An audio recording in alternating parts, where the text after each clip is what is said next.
নতুন করে ঘনাচ্ছে নিম্নচাপ, তার জেরেই দক্ষিণবঙ্গে ফের ভারী বৃষ্টির সম্ভাবনা।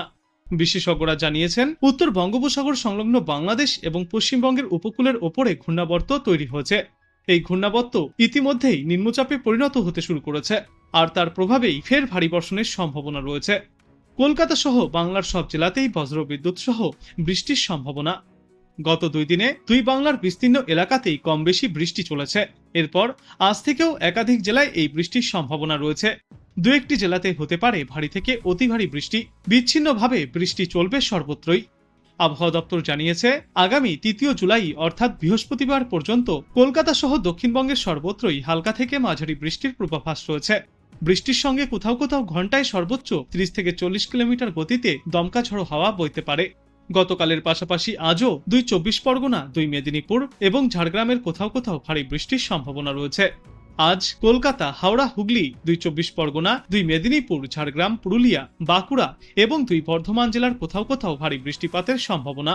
কোনো কোনো জায়গায় অতি ভারী বৃষ্টিপাতও চলতে পারে। এরপর আগামী 2 দিনে কয়েকটি জেলাতে ফের ভারী বৃষ্টির সম্ভাবনা জারি থাকবে। আর নিম্নচাপের জেরে সমুদ্র উত্তাল হওয়ার সম্ভাবনাও রয়েছে। তাই মৎস্যজীবীদের উদ্দেশ্যে আগামীকাল পর্যন্ত সমুদ্রে যাওয়ার উপর নিষেধাজ্ঞাও জারি করা হয়েছে। বিশেষজ্ঞরা জানিয়েছেন, আগামী 48 ঘন্টার মধ্যেই উত্তর হোক বা দক্ষিণবঙ্গ সর্বত্রই বৃষ্টির পরিমাণ আরও বাড়বে। দক্ষিণবঙ্গের পাশাপাশি উত্তরবঙ্গের সর্বত্রই রয়েছে বৃষ্টির পূর্বাভাস।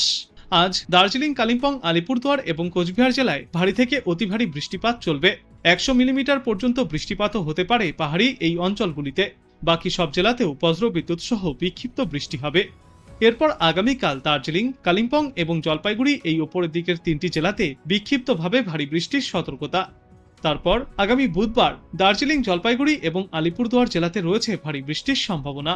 বিক্ষিপ্তভাবে বজ্রবিদ্যুৎ সহ হালকা বৃষ্টির সম্ভাবনা রয়েছে 2 মেদিনীপুর এবং মালদা জেলাতে। টানা বৃষ্টির জেরে 2 বঙ্গেই তাপমাত্রা অনেকটাই নিম্নমুখী থাকবে। আজ শহরে সর্বোচ্চ তাপমাত্রা থাকবে 32 থেকে 33 ডিগ্রি সেলসিয়াসে এবং সর্বনিম্ন তাপমাত্রা থাকবে 26 ডিগ্রি সেলসিয়াসে। বাতাসে আপেক্ষিক আর্দ্রতার সর্বাধিক পরিমাণ থাকবে 98% এবং ন্যূনতম পরিমাণ থাকবে 92%। আজ বাংলাদেশ আবহাওয়া দপ্তর সূত্রে জানা যাচ্ছে, উত্তর পশ্চিম বঙ্গোপসাগর এবং তৎসংলগ্ন এলাকায় একটি লঘুচাপ সৃষ্টি হয়েছে। মৌসুমী বায়ুর অক্ষের বদ্বীতাংশ মধ্যপ্রদেশ, বিহার, গাঙ্গেয় পশ্চিমবঙ্গ এবং লঘুচাপের কেন্দ্রস্থল হয়ে বাংলাদেশের মধ্য অঞ্চল পর্যন্ত বিস্তৃত রয়েছে। মৌসুমী বায়ু বাংলাদেশের ওপর মোটামুটি সক্রিয় এবং উত্তর বঙ্গোপসাগরে মাঝারি থেকে প্রবল অবস্থায় রয়েছে। আজ খুলনা, বরিশাল, চট্টগ্রাম ও সিলেট বিভাগের অনেক জায়গায় এবং রংপুর, রাজশাহী, ঢাকা ও ময়মনসিংহ বিভাগের কিছু কিছু জায়গায় অস্থায়ীভাবে দমকা হাওয়া সহ বজ্রবিদ্যুৎ চমকানো হালকা থেকে মাঝারি ধরনের বজ্র বৃষ্টিপাত চলতে পারে। সেই সাথে সারা দেশের কোথাও কোথাও মাঝারি ধরনের ভারী থেকে অতি ভারী বর্ষণ চলবে। সমগ্র বাংলাদেশ জুড়ে দিন এবং রাতের তাপমাত্রা প্রায় অপরিবর্তিতই থাকবে। আগামীকাল খুলনা, বরিশাল, চট্টগ্রাম ও সিলেট বিভাগের অধিকাংশ জায়গায় এবং রংপুর, রাজশাহী, ঢাকা ও ময়মনসিংহ বিভাগের অনেক জায়গায় অস্থায়ীভাবে দমকা হাওয়া সহ বজ্রবিদ্যুৎ চমকানো হালকা থেকে মাঝারি ধরনের বৃষ্টিপাত হতে পারে। সেই সাথে সারা দেশের কোথাও কোথাও মাঝারি ধরনের ভারী থেকে অতি ভারী বর্ষণ চলবে। সারা দেশ জুড়ে দিনের তাপমাত্রা অপরিবর্তিতই থাকবে এবং রাতের তাপমাত্রা সামান্য কমবে।